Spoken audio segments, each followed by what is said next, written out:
I stumbled upon my wife's manipulative messages to her mother about stealing from me after our honeymoon.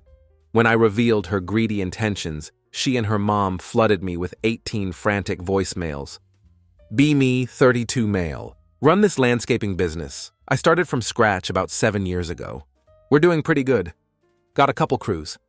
Some decent commercial contracts. Known as the go-to guys for those fancy backyard renovations in the nicer parts of town. Name's Ryan. Until 3 weeks ago, I was engaged to Megan, 28 female. We'd been together for 3 years. Engaged for 1. Wedding was supposed to be next weekend. When we first got together, Megan seemed perfect. Smart, funny, supportive of my business. You know how it goes. She was working at this marketing firm making decent money. Always showed interest in what I was doing. Looking back, maybe too much interest. But you don't see that when you're in love. Her older sister Vanessa is divorced. Got a huge settlement from her ex-husband who owned some plumbing company. Ever since we got engaged, Vanessa was always around, giving Megan advice about marriage. You need to understand his business before you marry him, Megan. Make sure your name is on everything, Megan. Don't let him keep you in the dark about finances, Megan. This kind of stuff was said right in front of me, covered up as a joke, which I guess should have been a red flag. But I figured whatever. That's just Vanessa being bitter about her own failed marriage. Megan would always laugh it off when I mentioned how annoying Vanessa was. About 6 months ago, Megan started asking more detailed questions about my business. How much were specific contracts worth? What was our profit margin? What were my expansion plans? At first I brushed it off, thought it was cool that she wanted to know more about my business. But after a while it didn't feel like curiosity. It felt like an interview. Every question started to sound less like I care and more like what's in it for me. It's hard to explain, but the way she'd press me for numbers, contracts, future plans, it felt transactional, not intimate. It made me feel more like a target than a fiancé, but I shoved that thought down. You tell yourself you're just being paranoid, that it's just pre-wedding stress, right? Then she started pushing about the prenup. My buddy, who's also my lawyer, Chris, suggested we get one since I had the business before we met. Megan kept saying she just wanted to understand it better before signing. I told her Chris was still finalizing it. Fast forward to 3 weeks ago. I was working late in my home office. Megan thought I'd left for a meeting with a potential big client, but they rescheduled last minute. She had her college friends over, including Vanessa. They were hanging out in the living room, getting louder as the night went on. I was wrapping up some estimates when I heard my name through the door. Ryan has no idea what's coming after the wedding, Megan said, her voice slurring a bit. Something in her tone made me freeze. I'm not proud of what I did next. But I opened my voice recorder app and just listened through the door.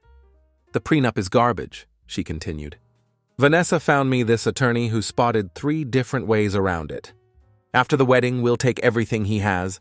Why is he even bothering with a prenup? One of her friends asked. He thinks he's protecting both of us. Megan laughed. This cold sound I'd never heard from her before. But Vanessa taught me how this works.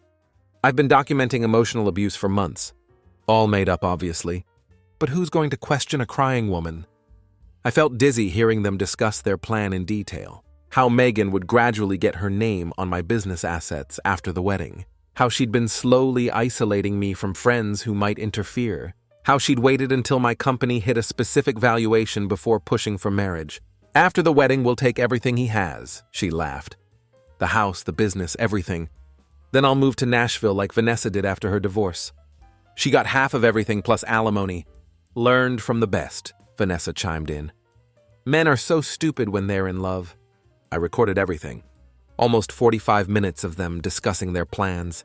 When they finally left, I waited in my office until Megan went to bed. Then I quietly packed some clothes, grabbed my important documents, and checked into a Motel 6 across town. That night, after hearing her say those words, something in me just snapped.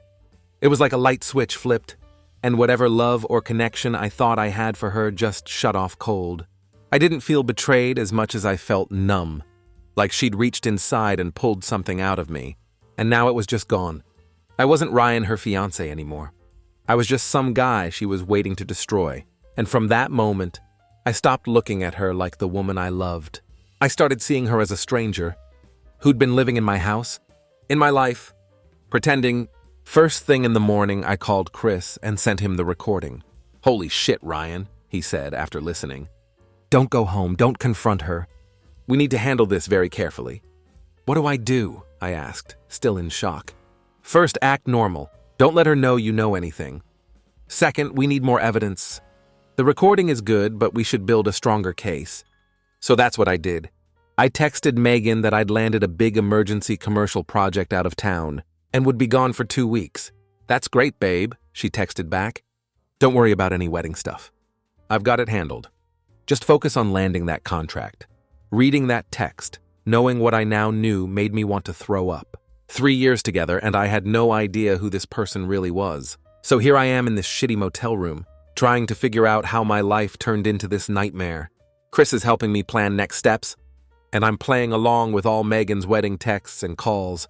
Miss you, babe. Can't wait for our big day, she texted last night. Miss you too. Not much longer now, I replied, wondering how I never noticed how fake she sounded before. $45,000 of wedding deposits that are mostly non-refundable at this point. All our friends and family flying in next week. Everything planned down to the last detail. And me sitting here in a motel room, planning how to blow it all up in the most devastating way possible. Because if there's one thing I've learned in building my business from nothing, it's this. Nobody fucks with what I've built. Nobody. Anyways, I'll update when I have more to share. Because right now, my mind's going a million miles an hour. First, thanks for all the comments and support on my last post. Some of you guys are savage with the revenge suggestions, but I appreciate the sentiment. So it's been about a week since I discovered my fiancée Megan was planning to screw me over after our wedding. I'm still living out of this crappy motel with paper-thin walls and a mattress that feels like it's stuffed with Legos. The couple next door either really loves each other or is filming amateur porn. Either way, sleep is hard to come by. Every night, I've been lying awake replaying our entire relationship in my head, trying to spot the warning signs I missed. There were so many. How she always steered conversations away from her past relationships. How she gradually suggested I spend less time with certain friends. How she'd casually drop comments about other business owners she knew who had smart wives who helped run things. I was so blind. But I've been playing everything cool with Megan. I call her every night telling her how the emergency project is going and asking about wedding details. She's so excited, telling me about flower arrangements and DJ playlists. While I'm sitting here knowing it's all bullshit, it's like watching someone dig their own grave while they think they're building a swimming pool. The wedding's going to be perfect, she said last night. My dress fitting went great, and Vanessa helped me pick out the perfect shoes. Ah yes, Vanessa, the divorced sister who's been coaching Megan on how to fleece me. After that first night, I started doing some digging on my own. Turns out Vanessa didn't just get divorced. She systematically destroyed her ex-husband's plumbing business. The dude had to file for bankruptcy and move back in with his parents at 42. She got the house, half his future earnings, and somehow even got ownership of a vacation cabin his parents had given him before they even met. The guy was so broken he didn't even fight it. I got all this info after I spent hours going through old social media, finding mutual friends who knew both of them. Even tracked down a couple news articles about the bankruptcy. The more I looked, the more the pattern became clear. Vanessa wasn't just a bitter divorcee. She was a predator who'd found her next target through her sister. But then I started looking deeper into Megan's past. Remember, I'm stuck in this motel with nothing but time and a burning need to understand how badly I'd been played. I called up some old mutual friends, claiming I was working on a wedding surprise and needed stories about Megan's past relationships for a video montage. What I learned made me physically sick. This wasn't Megan's first rodeo. Her college boyfriend had a trust fund she tried to get access to. Then there was some restaurant owner she dated for a year. Neither had as much money as me, so she bailed when they caught on to her games. The worst part was realizing I never really knew her at all. I spent an entire day just sitting on that shitty motel bed, wondering if I was crazy. Maybe I misunderstood the conversation. Maybe I was overreacting. But every time those doubts crept in, I'd play the recording again. After the wedding, we'll take everything he has. I almost broke down and confronted her 3 times. Almost drove back to our house in the middle of the night, to wake her up and scream at her for betraying me. But each time I reminded myself that's exactly what she'd want. Me looking like the unstable, angry one. Evidence of her made-up emotional abuse. So instead, I got smarter. I remembered our home has a security system with cameras that record audio. I logged into it remotely and started watching the clips from the past week. And there it was, Megan and Vanessa in our living room going through details of their plan. Once you're officially married, it doesn't matter what he wants, Vanessa told her. The courts favor wives, especially if there's documentation of mistreatment. I just hope he doesn't back out of adding me to the business, Megan replied. That's where the real money is. He won't, Vanessa said. Men like him are predictable. They think with their dick and their ego. Just keep stroking both and you'll be fine. Hearing them talk about me like I'm some easy mark has actually helped with the pain. At first I was devastated. 3 years of my life with someone who was just playing me.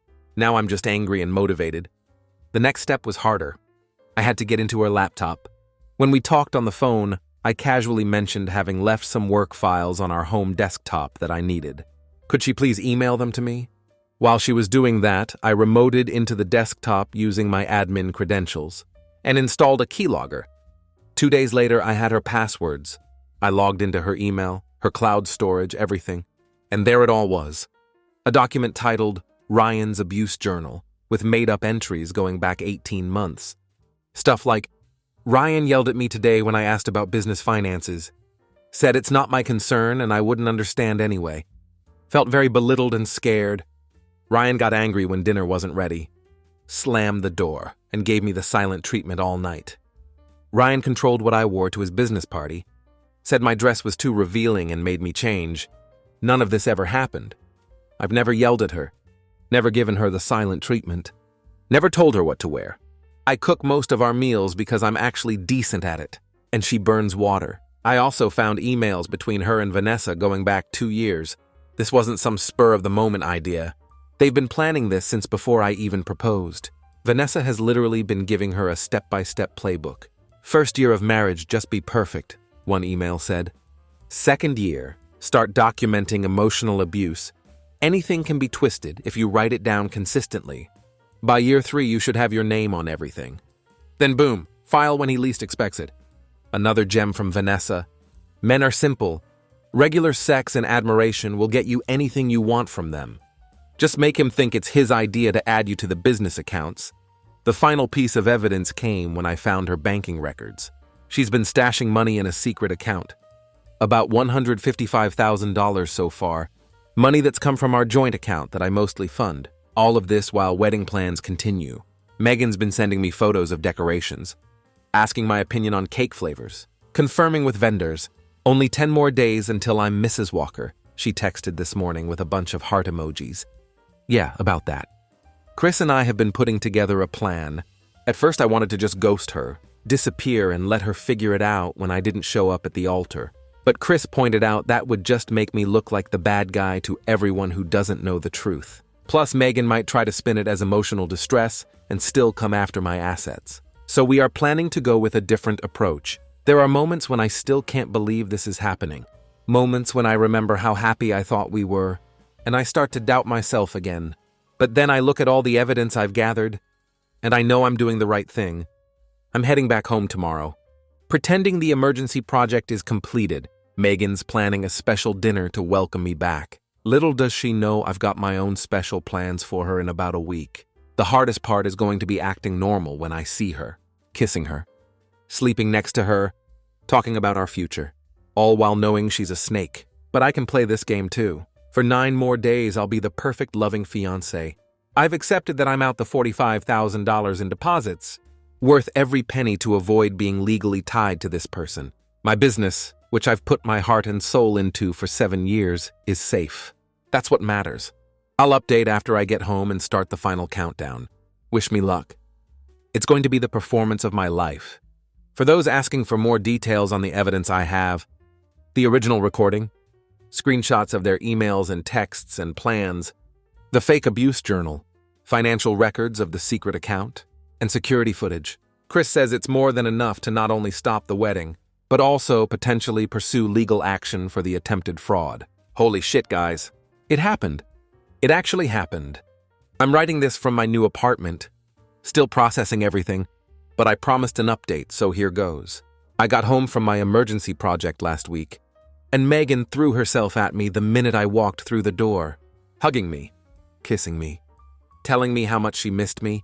It was surreal, like watching a movie where someone is wearing a Megan mask. All I could think about was the recording of her laughing about taking everything I'd built. The week leading up to the wedding was the hardest thing I've ever had to fake my way through. Final cake tastings, picking up our rings, confirming last-minute details. Megan kept making these comments that now had completely different meanings to me. "I can't wait to help you grow the business," she'd say, while we were looking at honeymoon pictures on her laptop. "We should look at putting my name on the house deed after we get back from Hawaii," she mentioned casually over dinner. Each time I'd just nod and say, "Sure, we can look into that," while mentally adding it to my evidence list. But there were moments when keeping it together felt like holding back a storm. Like when she pulled out some surprise gift for our honeymoon, matching beach hats with Mr. and Mrs. Walker stitched on them. I had to walk off, lock myself in the bathroom, and stare at the wall until the urge to call her out passed. I was furious. The level of disrespect insane. She was smiling, playing house, while plotting to burn it all down behind my back. It took everything in me not to walk out and end it right there. But I don't swing wild. I strike when it counts. Vanessa was around constantly, helping with wedding stuff, but really checking to make sure their plan was on track. She'd ask these probing questions disguised as normal conversation. "Ryan, have you finalized that prenup yet? Just want to make sure Megan's protected." Translation: "Is our plan to get around it still good? You must be so excited to have Megan's marketing expertise help with your business." What she actually meant: "You're about to lose half your company, dumbass." I just smiled and nodded through all of it. Meanwhile, Chris and I were finalizing our counterattack. Fast forward to last night. The rehearsal dinner, we had it at this fancy steakhouse downtown. Both families. The wedding party, close friends. About 50 people total. Megan was in her element, accepting congratulations, playing the blushing bride perfectly. Her parents were beaming. They had no clue what their daughter and other daughter were planning. At least I don't think they did. Standing next to Megan, listening to her laugh with her friends, watching her talk about our future, I felt like a ghost, like I didn't even exist in her world anymore. She wasn't talking to me. She was talking to the idea of me, the idiot who'd marry her and hand over my life. I looked at her and thought, I don't know this person. I wasn't nervous about the confrontation. I was relieved, because after tonight I'd finally be free of pretending to love someone who never existed in the first place. Vanessa kept giving me these smug looks all night, like she was already counting my money. If she only knew what was about to go down. After dinner during the toasts, Megan's dad stood up and gave this emotional speech about welcoming me to the family, how he was giving his little girl to a good man, all that sentimental stuff. I actually felt bad for him in that moment. When the toast wrapped up, Megan was by my side smiling like everything was perfect. I turned to her parents and said quietly, "I need to speak with you both. It's important." Megan's smile faltered. "What's going on?" she asked, looking concerned. "Just come with me," I said, keeping my voice calm. She didn't argue. Her parents exchanged a glance and followed. Vanessa hesitated, clearly uncomfortable. But she didn't really have a choice. Refusing would have looked suspicious. Once the door closed, Chris slipped in behind us. Megan's eyes widened slightly, seeing my lawyer there. "What's going on, Ryan?" her dad asked. "Is everything okay?" "No, actually it's not," I said. "I think you all should hear this." I pulled out my phone and played the recording on high volume. The color drained from Megan's face as her own voice filled the room. "After the wedding, we'll take everything he has. The house, the business, everything." I watched her face change from confusion to complete horror as she realized what was playing. Her parents looked shocked. Vanessa's eyes darted around like she was planning an escape. When the recording finished, I played a few choice bits of their conversations from the home security system, then I showed screenshots of Megan's fake abuse journal entries, followed by the emails between her and Vanessa, and finally the bank statements showing the money Megan had been secretly moving. Total silence when I finished. Megan's mom had tears running down her face. Her dad looked like he was having trouble processing what he'd just heard. Vanessa was staring at the floor. "The wedding is off," I said calmly. "Obviously." Megan lunged at me, trying to grab my phone. "You recorded me? That's illegal." Chris stepped forward. "Actually, in our state, recording conversations you're party to is completely legal. Also, your home security system is registered in both your names. I'd advise against any physical altercations, Miss Davis." "The worst part," I said, looking at Megan, who was still in shock, is that I actually believed you loved me until 3 weeks ago. Her dad finally found his voice. There must be some explanation. Megan wouldn't do this. I handed him copies of everything. She did do this. It's all here. Maybe ask Vanessa about her divorce while you're at it. This is all being taken out of context, Vanessa started. But her dad cut her off. Be quiet. I've heard enough from you. Then his whole demeanor changed. He looked at it for about 10 seconds before laughing and tossing the papers on the table. Do you think I'm an idiot, Ryan? His voice went cold. I know what's going on in the world right now.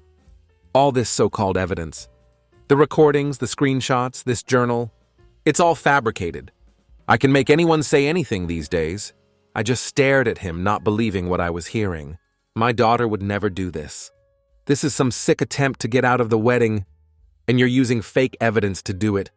He jabbed a finger at me. Let me make something very clear. If you cancel this wedding, I will make it my personal mission to destroy your landscaping business. I have connections with half the commercial property owners in this town. Megan had stopped crying. Looking between her dad and me, Chris stepped forward.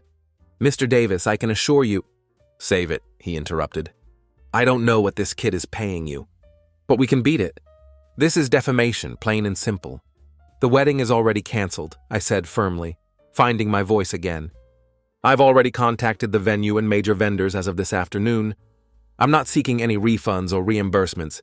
Consider my half of the costs the price of finding out who Megan really is.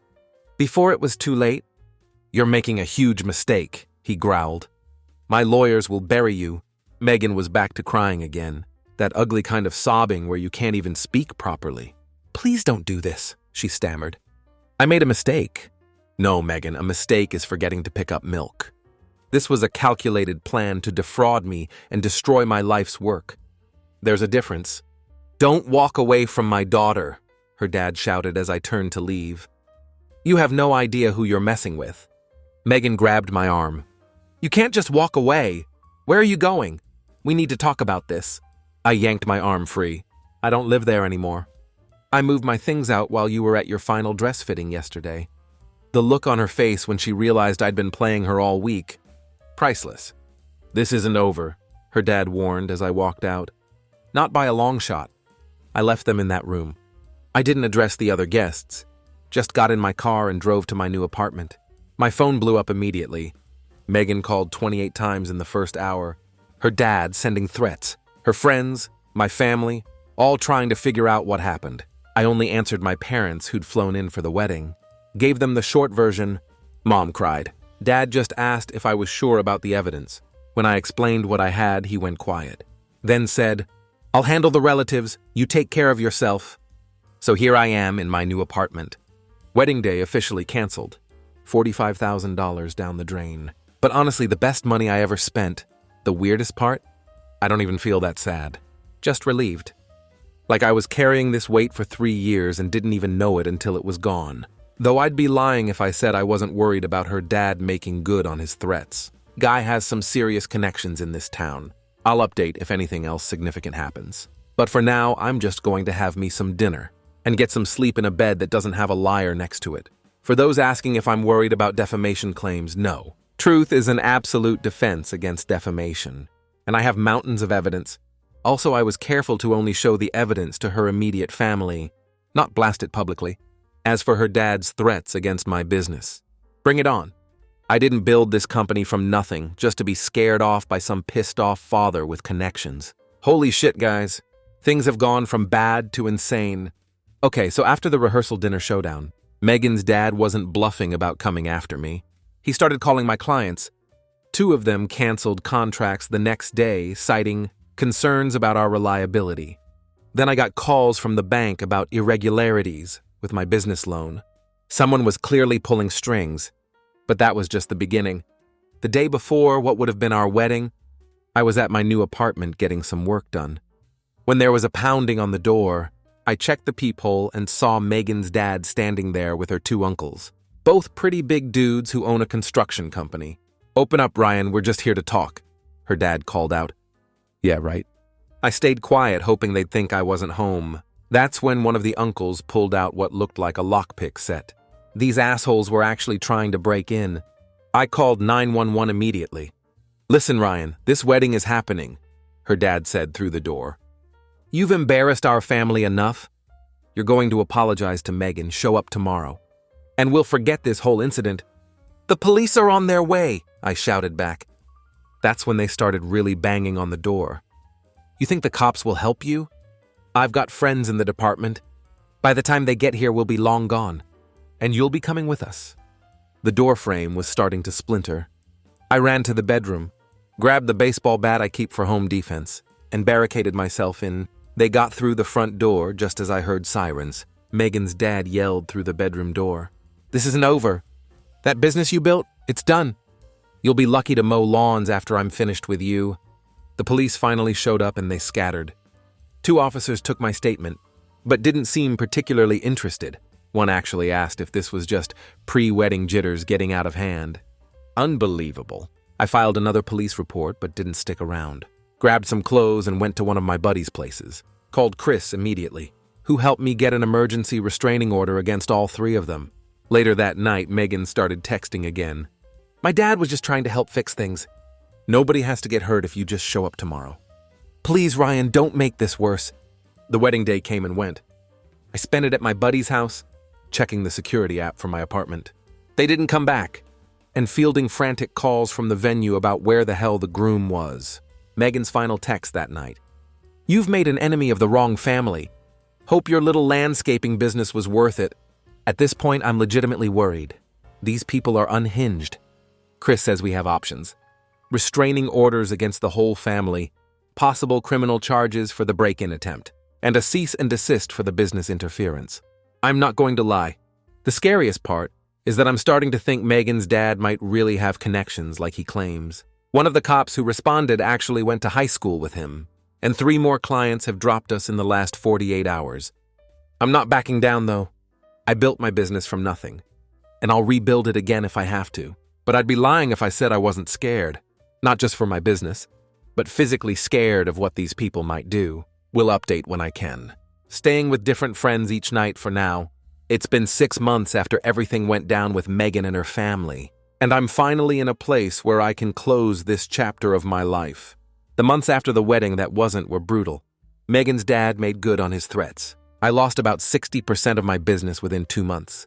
Turns out he really did have connections with most of the commercial property owners in town. Some of my crew quit when the work dried up, and I had to downsize from 3 crews to just me and 2 loyal guys. And like I expected, the police were useless about the break-in attempt. The case mysteriously lacked sufficient evidence. Despite my security camera footage, Megan's dad's high school buddy made sure of that. I ended up having to move about 80 miles away to a neighboring city and essentially restart my business. It sucked, but honestly still better than being married to Megan and trapped in that family. The unexpected bright spot was Natalie. She stuck with me through all of it. "Even when I was basically starting over, I've seen what they're capable of," she said. "I'm not letting them win."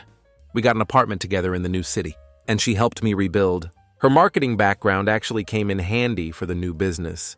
Turns out her skills were legit, unlike Megan, who just used her job as cover while planning to steal from guys. Megan's family harassment eventually died down when they realized I wasn't coming back.